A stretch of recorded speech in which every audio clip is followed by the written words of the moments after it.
어쩔 수 없어. 애들이 계약 때문에 많이 빠.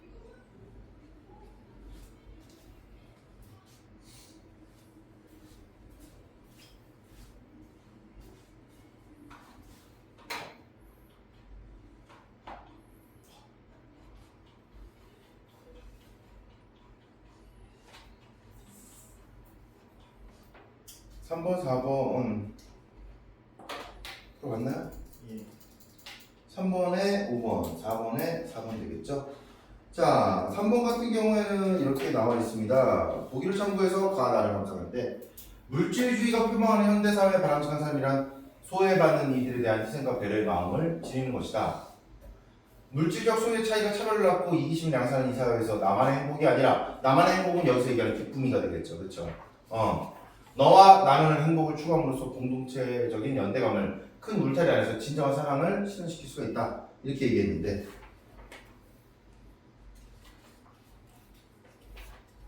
여기서 3번에 모두 타인을 배려하지 못해 살아온 화자의 자신에 대한 성찰적 태도가 있다고 했는데 가에서만 있다고 볼 수가 있겠죠. 그렇죠? 나에서는 어때요? 내가 너에게 가르쳐 주겠다, 알려주겠다, 주겠다 라고 하는 것들은 그래 그러지 않은 사람들, 희생적 태도라든지 공감의 능력이 떨어지는 사람들은 어떻게 보면 같이 가겠다라고 하는 연대의식은 있을 수 있겠지만 성찰적 태도는 아니다. 4번에는 답이 4번이 되는데 사람들이 전혀 이 사실을 몰랐다 이런 경우 되게 많습니다. 그렇죠? 고독사라고도 얘기하기도 하고요. 자, 그런 것들이 이제 일상이 돼버린 사회를 비판적으로 바라볼 수가 있겠다. 그런 내용이고, 그 다음에 실전 연습 2번에 사문문학 한번 보도록 합시다. 이거 제목은 여기에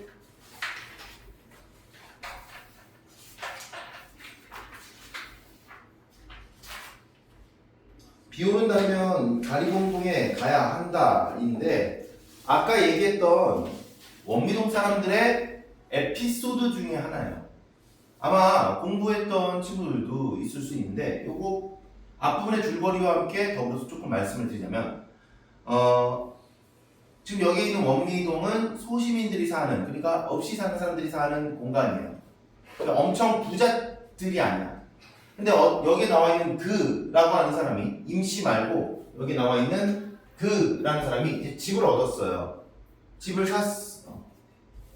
근데 집이 엉망이야. 수리를 빡시게 해야 돼. 그래서 임씨라고 하는 사람을 불렀어요.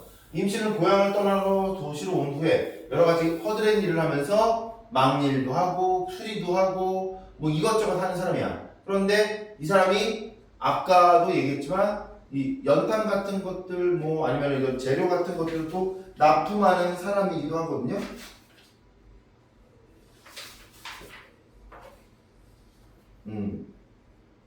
근데 할 일이 없을 때면 수리를 하는 거야. 그의 집에서 목욕탕 수리를 해줬어요. 근데 목욕탕 수리를 하다 보니까 옥상도 좀 이상한데요. 그래서 옥상도 안반 청장의 부분에 옥상을 좀 봐줬어요. 근데 그때부터 이 그라는 사람은 걱정이 되는 거야. 야 이거 얼마를 이거 요구를 할까 이 사람이 이런 생각이 드는 거예요. 근데 열심히 수첩에다가 적으면서 계산을 막 하는데 이건 내가 가져온 옛날 재료 뭐 남는 거 쪼가리 붙였으니까 이거 빼고 하면서 되게 헐값에 거의 뭐 목욕탕 수리비 정도만 내는 거예요. 그렇게 청구를 한 거야. 서비스로 여기까지 처리를 해줬어. 임금을 받고 또 기분이 좋아져가지고 이 임씨라는 사람이 또 둘이 친구 먹기로 했거든요. 같은 토끼띠다 뭐 이런 식으로 하면서 친구 먹기로 했는데 이 남자들은 또 예전에는 나이를 조금 더 지금도 그렇겠지만 나이 같은 것들로 서열이 나뉘어지는 경우도 있기 때문에 이 그라는 사람이 집주인인데 지금 내가 서비스를 받는 이 남자가 토끼띠라고 했는데 나는 그보다 나이가 조금 어려. 그래서 그냥 토끼띠라고 퉁쳤어. 그래서 야 너 이렇게 하기로 했어. 동갑이야. 이렇게 얘기를 하기로 한 거예요. 임금을 받고 그 돈으로 술을 사겠다고 해서 이 집주인인 그와 함께 김반장네 형제 슈퍼 노천에서 술을 먹고 있는 거예요. 그런 상황입니다. 둘이 허세가 만만치 않았대. 그래서 그의 허세도 임시 못지 않았으므로 이윽고 두 사람은 주거니 받거니 술잔을 했다. 주고받았다. 이래봬도 내가 자식 농사를 꽤 잘 지었어요. 임씨가 자기 아들, 딸이 4명인데 큰 놈은 국민학교 4학년 공부를 썩 잘하고 둘째는 농구선수 박찬수 못지않은 재주꾼이다. 이렇게 얘기했는데 박찬수는 키가 굉장히 크기로 유명한 여자 농구선수입니다. 서장훈급이에요. 자, 그놈들 공국 한번 못 먹인 게 한이요. 형씨 내가 이번에 가리봉동에 가면 그 녀석 멱살을 휘어잡아야지 했는데 제목이 비오는 날이면 가리봉동에 가야 한다죠. 가리봉동에는 공장지대가 좀 많이 있거든요. 이 사람이 원래는 연탄을 이렇게 좀 제공하는 연탄집이에요. 그런데 비가 오게 되면 왜 가리봉동을 가느냐? 그 연탄값을 제대로 못 받은 거야. 그래서 평상시에는 이 수리를 해요. 집 고치고 허드렛 일 도와주고 해서 돈을 벌어. 그리고 연탄값 못 받은 게 있으니까 비 오는 날 되면 그런 수리나 아니면 내가 할 일이 없어지니까 그때 가리봉동에 돌아다니면서 이 사람을 찾아 나서는 거야. 우리 그 어음이라고 혹시 들어본 적 있어요? 어음이 뭐야? 어음이 약속을 하는 거야. 돈을 주겠다고. 근데 보통 공장이나 이런 데서 이 뭐 재료들 같은 걸 구하거나 그러면 대량으로 구하잖아. 연탄도 대량으로 구했을 거예요. 뭐 어쨌든 이거 연료로 쓰이게 되니까 연탄이. 근데 그러다 보면 지금 당장 돈이 없으니까 약속을 해주는 거야. 100만 원 줄게, 200만 원 줄게 이렇게 약속 어음을 쓰거든요. 근데 이걸 제때 안 갚으면 어떻게 돼요? 계속 돈은 돈대로 나가고 물건값은 물건값대로 나가는데 실속이 없는 거죠. 그 공장이나 회사가 부도가 나는 케이스가 사실 이런 어음 때문에 그렇게 되는 경우도 많이 있어요. 어음은 어음대로 했는데 나중에 갚으라 그러면 안 갚는 거야. 그리고 튀어버려요. 지금도 여기에 이런 상황이에요. 자, 임씨가 이빨 사이로 침을 찍 하고 뱉었다. 뭐 마신 거나 되는 줄 알고 발발이 강아지가 쪼르르 달려왔다. 가리봉동에 가면 공국이 나와요. 임씨가 따라주는 잔을 받으면서 그가 온몸으로 술기운에 온몸을 휘감는 그런 술기운에 머리를 내둘렀다. 아까부터 비오는 날에는 가리봉동에 간다라고 하는 임씨의 말을 술기운과 더불어서 떠올렸다. 공국만 나오나? 큰 놈 자전거, 우리 농구선수, 운동화, 마누라 빠마값도 쑥 빠지죠. 장마치 80만 원이요, 80만 원. 지금으로 치면 몇 천만 원 많이 될 거예요. 쉐타 공장하는 놈한테 1년 내내 연탄을 내줬는데 연탄값 떼먹고 야간도주 했어요. 공장이 망했다고 엄살 까길래 내 마음이들 좋았겠어? 불쌍했지. 그런데 형씨, 그놈이 가리봉동에 가서 더 큰 공장을 차렸지 뭐야? 그럼 뭐야? 거짓말이라는 얘기죠. 우리 노가다들 출신이 다양해서 그런 소식이야 자꾸자꾸 들어오지. 그럼 받아야지. 받아야 되는 거야. 그는 딸꾹질을 시작했다. 술 많이 먹었겠다. 임씨도 술 붓는 손이 정처 없이 흔들렸다. 그에 비하면 임씨의 기대 좋은 입만큼은 아주 든든하대요. 아직 든든하다. 누군 받기 싫어 못 봤수? 줘야 받지. 형씨, 돈 있는 놈들은 죄다 도둑놈이요. 쫓아가면 지가 먼저 울상이네. 여공들, 여자 공장 노동자들, 노임, 임금도 밀렸다. 부도가 나서 그가 그 매운느라서 마누라 목걸이까지 팔았다. 그러면서 지가 먼저 성과를 내. 그러니까 사실 이게 엄살을 부리는 거죠. 그렇죠? 그러면서 이제 이 돈을 계속 미루는 거야. 주기로 하면서. 이게 작년 일인데 형씨 올여름에 비가 오죽 많았어. 비만 오면 가리봉동에 갔죠. 그러니까 지금 어디에 공장이 있는지 보니까 가리봉동 쏘다니면서 그놈을 찾아 나서는 거예요. 아니 그러면 1년 365일 비 오는 날에 쇠국쇠인데 무엇이 걱정이에요? 그랬더니 시끄러 이마 비가 와야 가리봉동에 가지. 비가 와야 해 뜨는 날은 돈 벌어서 좋고 비 오는 날은 돈 받아서 좋고 좋다 하면서 장단을 맞추니까 김 반장이 젓가락질로 장단을 맞추니까 형씨는 집이 있으니 걱정할 거 없어. 토끼띠면 어쩔 거예요. 토끼띠가 팔자가 세다 뭐 이런 얘기를 앞서서 했었어요. 집이 있는데 어디 집값이 내리겠어? 그런 것도 집축에 끼나 수리할 때가 많아가지고 이번엔 무슨 깝탈이 일으킬 것인지 시도 때도 없이 돈을 삼키는 허술한 집이다 라고 대빨리 울다가 이 아저씨는 나보다도 못하구나 라고 하는 생각에 임씨의 말에 가로채어서 그는 입을 다물었다. 난 말이요 이 토끼띠 사례는 말이요 보증금 150만원에 월세 30만원짜리 지하실방에서 6식구가 살고 있어. 이거 힘들겠네. 가리봉동 그 새끼는 고추구도 맨션 아파트. 뭐야? 그놈은 떵떵거리면서 잘 살고 있다. 주먹을 흔들면서 맨션 아파트라고 외쳤는데 마치 맨션 아트처럼 들렸다.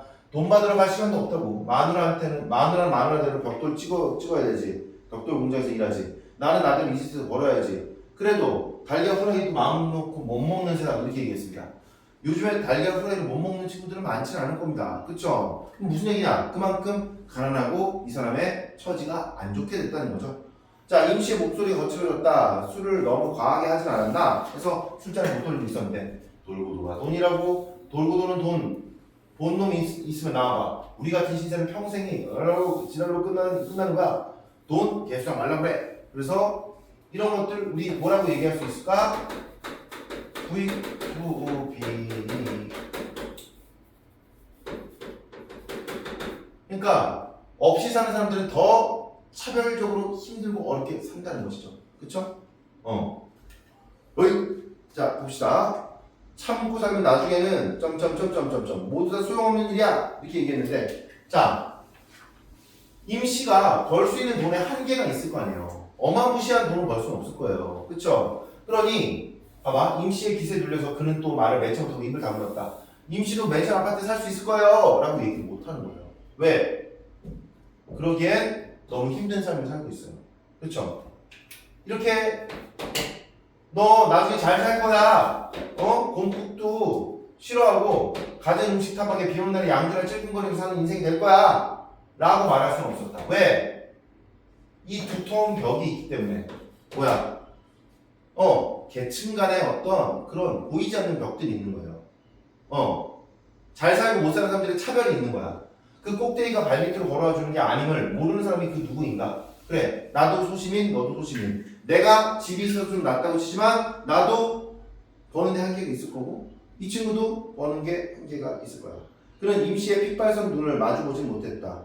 엉터리 견적으로 주인을 속이는 일꾼이라고 오해했던 거, 의심했던 거, 손해볼까봐 두려워서 궁리를 거듭한 꼴을 눈치채지는 않았는지 좀 마음에 캥기는 거죠. 아무래도 술기운이 확 달아나 버렸다. 제 아무리 탄탄해도 라면 가닥으로 유지되는 사내의 몸뚱이는 술 앞에서 이미 꼬꾸라졌어요. 임시의 몸이 한쪽으로 쏠리는 거 보면서 그는 점차 술이 깨고 있었다. 어떤 놈은 몇 억씩 튕기고 어떤 놈은 한 잔에 뼈품 팔아도 20만원 거리가 달란다나. 근데 외제 자가용 타고 꺼득거리는 놈 룸싸면서 몇십만 원씩 팁 뿌리는 놈들 무슨 재주로 그렇게 사는 거야? 죽일 놈들 죽어 하면서 임씨는 원래 착한 사람이지만 술을 먹으면서 어때? 사회에 대한 이런 좀 뭐랄까 문제의식 그리고 자신의 억울함, 한스러움을 토로하고 있는 대목이라고 볼 수가 있겠습니다. 자, 그러면 여러분들 지금 여기에서 1번부터 4번까지 한번 풀어봅시다.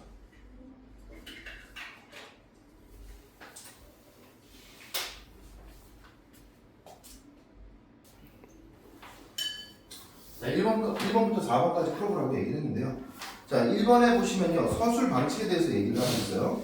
근데 이 서술 방식이라고 하는 게 아무래도 임씨가 얘기를 좀 많이 하죠. 자기 한풀이를 많이 하죠. 그쵸? 그리고 임씨와 그의 대화를 통해서 임씨가 가족에게 지닌 어떤 애정, 뭐 부조리한 사회에 대한 억울함, 분노, 한스러움, 이놈 잡아 죽여야 돼, 뭐 이런 것들을 얘기하고 있잖아요. 그쵸? 그렇기 때문에 우리 여기에서 1번에 1번 대화와 행동을 통해서 인물의 심리를 표현하고 있다. 간접 제시라고 한번 써주세요. 인물 내면 심리를 간접 제시하고 있다. 이렇게 얘기할 수가 있겠다. 답은 1번 되겠고요. 2번 보시면요. 자, 보기를 바탕으로 윗글을 이해한 내용으로 가장 적절한 것은 얘기했습니다. 자, 이건 작가가 쓴 내용이거든요. 작가가 이 글을 어떻게 쓰게 됐는지에 대해 설명한 건데, 원미동을 찾아갔는데 한 동네에서 6, 7년씩 살면서 우리 형편하고 나는 형편이 이 사람들하고 비슷하다고 생각해서 여기서 살았는데 보니까 여러 계층들의 사람들이 먹고 사는데 굉장히 힘들어하더라. 그쵸? 그리고 한국 사회의 이주 현상을 표본실처럼 보여주는 이 도시의 안간 힘이 나는 동병상련을 느끼게 했다. 나도 비슷한 처지를 좀 깨달을 수 있었다. 지금 부천은 어때요? 이 원미동 부천은요, 지금 틱토커의 고장이 되었어요. 부천역. 여러분들도 약간 그런 거 뭐 지나가다가 난 깜짝 놀랐어. 나는 원래 부천, 그러니까 송내역 살았었어요. 송내역 살고 뭐 그 근방을 살았었거든. 물론 부천역을 뭐 내가 뻔줄나게 다니진 않지만 어쨌든 그 동네를 알고 있었는데 아니 얘들이 갑자기 우통 까고 맨날 술 먹고 있고 막 라이브 찍고 막 왜 뭐 이러고 있고 하는 거야. 근데 사실 어떻게 보면 예전보다 더 낙후된 거죠. 그런 것들이 가능해졌다는 건 사실 좀 뭐랄까 더 없이 사는 사람들이 더 늘어나면서 그 길가 전체 분위기가 좀 낙후됐다고 볼 수도 있겠죠. 물론 나는 부천을 좋아하는 사람이지만 좀 안타깝더라고요. 그러니까 부천이 배드타운으로서의 기능을 해. 배드타운이라고 하면 도시에서 약간 비껴간 거기서 이제 출근할 수 있는 사람들이 모여 사는 곳이야. 인천은 인천 나름대로의 생태계를 이루고 있어요. 그런데 인천과 서울 사이에 낑겨 있는 동네란 말이야. 이 동네가 갖고 있는 이 뭐랄까 특수성이 있다는 것이죠. 근데 여기서 2번 가장 적절한 것은 얘기했는데 2번에는 답이 2번이 되겠습니다.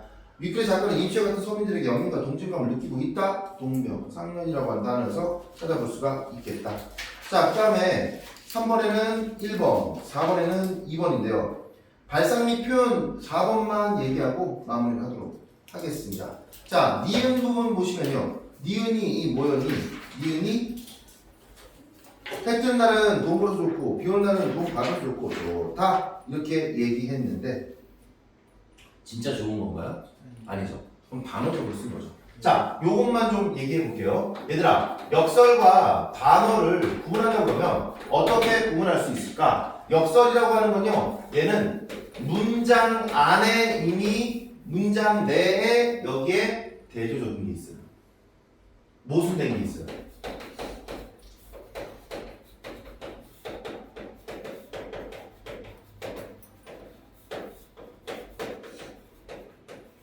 그러면 반어는 어때요? 반어는 문장과 상황이 대조적이에요. 반대되는 거예요. 문장과 실제 상황과 의미가 대조적인 거예요. 상반되는 거야. 봐봐. 예를 들어서